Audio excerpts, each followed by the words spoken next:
السلام علیکم ورحمۃ اللہ وبرکاتہ۔ سیدنا عبد الرحمن بن عوف رضی اللہ تعالی عنہ کہتے ہیں کہ سب بندی غزوہ بدر میں میرے دائیں بائیں دو نوجوان لڑکے تھے، اور یہ دونوں نوجوان معاذ رضی اللہ تعالی عنہ اور معیذ رضی اللہ تعالی عنہ تھے۔ ایک نے چپکے سے مجھ سے کہا کہ چچا ابو جہل کو جانتے ہیں؟ جب ہمارے سامنے آئے تو مجھے بتانا۔ دوسرے نے بھی یہی بات آہستہ پوچھی۔ میں نے کہا تم کیا کرو گے اگر اسے دیکھ لو گے؟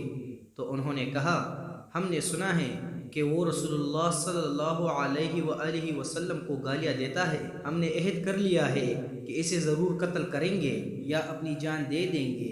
اتنے میں ابو جہل چکر لگاتا ہوا لشکر کے سامنے آیا۔ میں نے دونوں لڑکوں سے کہا دیکھو ابو جہل وہ ہے۔